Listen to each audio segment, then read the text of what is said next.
7월 11일 라이드 앤 딜라이트 말씀 묵상 시작하겠습니다. 사랑하는 주님, 주님의 높고 위대하심을 찬양합니다. 주님께서 베푸신 은혜를 소홀히 여기지 않고 은혜 안에서 더욱 견고한 믿음을 갖게 하옵소서. 성령의 충만을 간구합니다. 오늘도 주님의 나라와 권세와 영광을 바라고 의지합니다. 주님과 더욱 친밀하게 동행하는 은혜를 누리게 하옵소서. 예수님 이름으로 기도합니다. 아멘.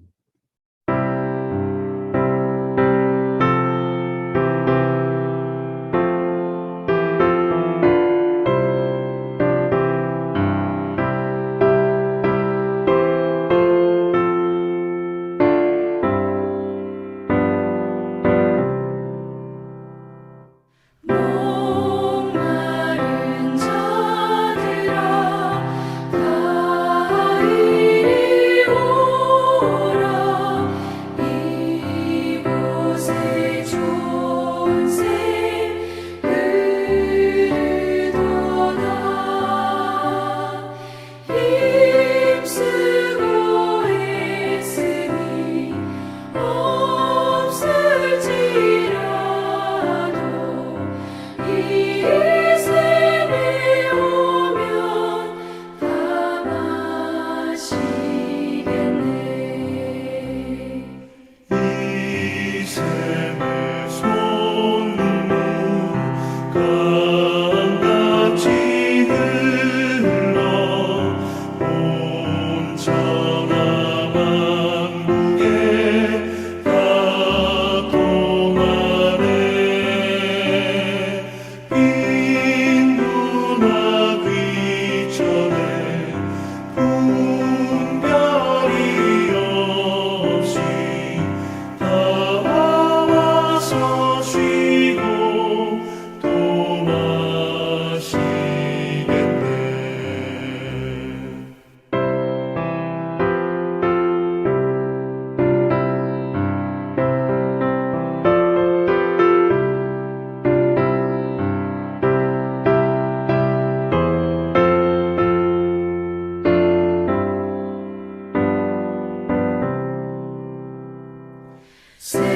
생명수 샘물을 마신 자마다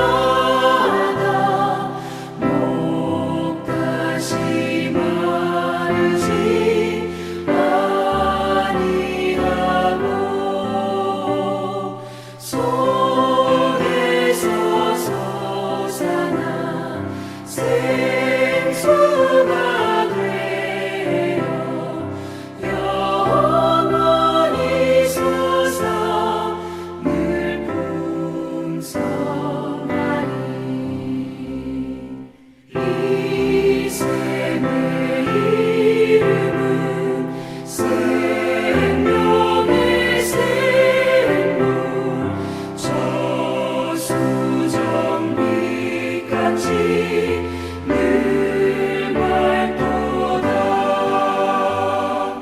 어린 양 모자가 근원이 되어 생명수 샘이 늘 그치잖네.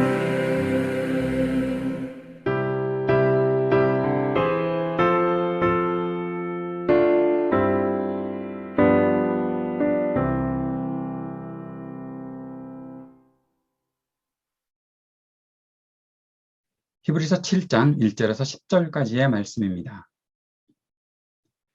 이 멜기세덱은 살렘 왕이요 지극히 높으신 하나님의 제사장이었습니다. 그는 아브라함이 여러 왕을 무찌르고 돌아올 때 그를 만나서 축복해 주었습니다. 아브라함은 모든 것의 10분의 1을 그에게 나누어 주었습니다. 첫째로 멜기세덱이란 이름은 정의의 왕이라는 뜻이요, 다음으로 그는 또한 살렘 왕인데 그것은 평화의 왕이라는 뜻입니다. 그에게는 아버지도 없고 어머니도 없고 족보도 없고 생애의 시작도 없고 생명의 끝도 없습니다. 그는 하나님의 아들과 같아서 언제까지나 제사장으로 계신 분입니다. 멜기세덱이 얼마나 위대한가를 생각해 보십시오. 족장인 아브라함까지도 가장 좋은 전리품의 10분의 1을 그에게 바쳤습니다. 레위 자손 가운데서 제사장 직분을 맡은 사람들은 자기네 동족인 이스라엘 백성에게서 비록 그 백성도 아브라함의 자손이지만 율법을 따라 10분의 1을 받아들이라는 명령을 받았습니다. 그러나 멜기세덱은 그들의 족보에 들지도 않았지만 아브라함에게서 10분의 1을 받았고 하나님의 약속을 받은 그 사람을 축복해 주었습니다. 두말할 것 없이 축복은 아랫사람이 윗사람에게서 받는 법입니다. 한편에서는 죽을 수밖에 없는 사람들이 10분의 1을 받고 다른 한편에서는 살아계시다고 입증되시는 분이 그것을 받습니다. 말하자면 10분의 1을 받는 레위까지도 아브라함을 통해서 10분의 1을 바친 셈이 됩니다. 멜기세덱이 아브라함을 만났을 때에는 레위는 아직 자기 조상 아브라함의 허리 속에 있었으니 말입니다. 아멘. 히브리서 저자는 멜기세덱을 설명하는데 아브라함과의 관계에서 멜기세덱을 설명하고 있습니다. 창세기 14장에 나오는 내용인데 아브라함이 여러 왕을 무찌르고 돌아올 때라고 얘기하면서 창세기 14장의 17절 하반절부터 20절까지의 내용을 언급하고 있지요. 이때 아브라함이 그렇게 왕을 무찌르고 돌아올 때 살렘의 왕이며 지극히 높으신 하나님의 제사장인 멜기세덱이 아브라함을 만나서 축복합니다. 그리고 아브라함은 그에 대한 담례로 전리품의 10분의 1을 멜기세덱에게 바친 것이죠. 아브라함이 10분의 1을 멜기세덱에게 바친 것을 통해서 멜기세덱이 얼마나 위대한 존재인지 알 수 있습니다. 저자는 이 이야기를 통해서 그리스도께서 유대인의 조상 아브라함과 그의 후손 레위보다 더 위대하시다는 것을 보여주고 있는 것이죠. 멜기세덱이 아브라함에게 11조를 받았습니다. 그리고 멜기세덱이 아브라함을 축복했으니 멜기세덱은 아브라함보다 위대한 존재가 맞죠. 그렇기 때문에 아브라함의 자손에서 나온 레위 지파의 제사장들은 아브라함을 통해서 10분의 1을 바친 셈이 된다고 말한 것입니다. 레위 지파의 자손들을 통해서 나온 대제사장들이 멜기세덱과는 비교할 수 없다는 것을 알 수 있습니다. 왜 멜기세덱이 등장했나 하면 바로 예수님 때문이죠. 예수님이 대제사장의 직분을 담당하셨는데 예수님이 레위 지파의 그 계통을 따라서 나오신 제사장이 아니라 멜기세덱의 계통을 따라 나왔다라는 거죠. 예수님이 멜기세덱으로부터 유래했거나 멜기세덱의 후손이라고 말하는 것이 아닙니다. 예수님은 멜기세덱의 계통을 따라 나오신 분입니다. 이것은 왜 그렇게 중요한가 하면 기능의 유사성이 멜기세덱에게 더 가깝다라는 것을 말하고 있는 것입니다.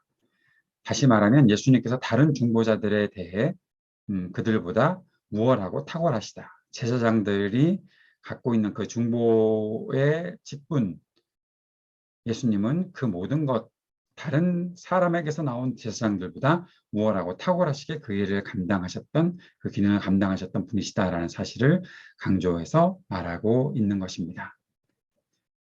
멜기세덱의 계통을 따라 대제사장을 그 직분을 담당하신 예수 그리스도는 제사장이 해야 하는 일들, 그것이 바로 율법을 가르치는 일, 제사를 지팡하는 일들, 사람이 하나님과 교제할 수 있도록 하는 기능을 회복시키는 일을 온전히 담당하셨다라는 사실을 알 수 있습니다.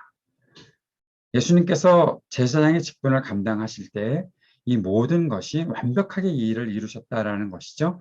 연약한 사람에게서 나온 제사장이 아니라 완전한 하나님께서 보내신 사람과는 비교할 수 없는 멜기세덱의 계통을 따라 나오신 대제사장으로서 하나님과 사람 사이의 중보 역할을 온전히 감당하셨다라는 겁니다. 그것에 율법을 가르치는 일, 제사를 집행해야 하는 일, 이 모든 일들을 완벽하게 하셨다라는 것이죠. 이 일이 왜 필요합니까? 왜 하나님의 말씀을 가르쳐야 하고 배워야 하고 또 제사를 집행하는 이유가 무엇입니까? 그것은 하나님과 친밀한 교제를 할 수 있게 만드는 것이죠. 하나님과 친밀한 교제를 한다는 것은 무엇을 말합니까? 그것이 우리가 온전한 믿음의 길을 걷는 것이다 라고 말할 수 있는 것입니다. 예수님께서는 바로 이 온전한 길을 우리에게 열어주신 대제사장이십니다.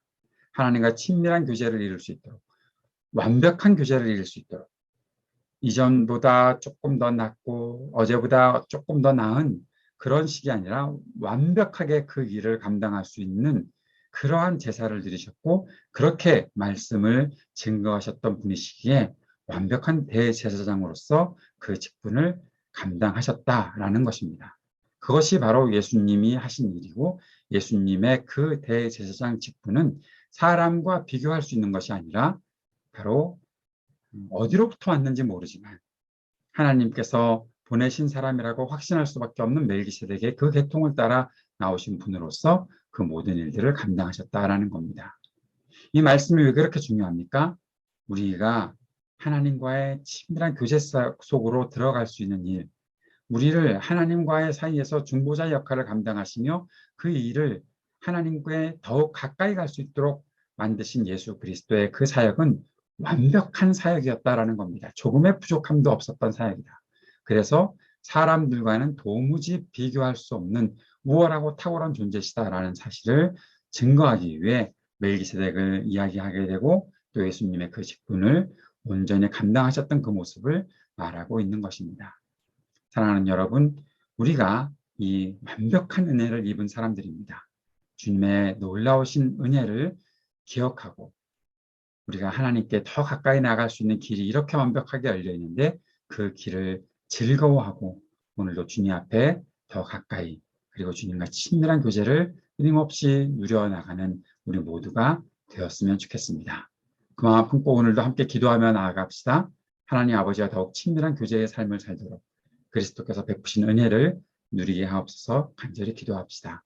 그리고 계속해서 중보하고 있는 기도의 제목들 전쟁이 그치고 평화의 세상이 오기를 몸과 마음이 아픈 이들에게 긍휼을 베풀어 주시기를 이 땅의 청년들에게 미래를 열어주시기를 그리고 하이브리드 3주년 교회를 위해 함께 기도하며 온전한 교회가 세워질 수 있도록 주님 앞에 우리 마음 모아 기도하는 시간 갖도록 하겠습니다. 함께 기도드립니다.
하늘에 계신 우리 아버지여, 이름이 거룩히 여김을 받으시오며 나라가 임하시오며 뜻이 하늘에서 이루어진 것 같이 땅에서도 이루어지이다.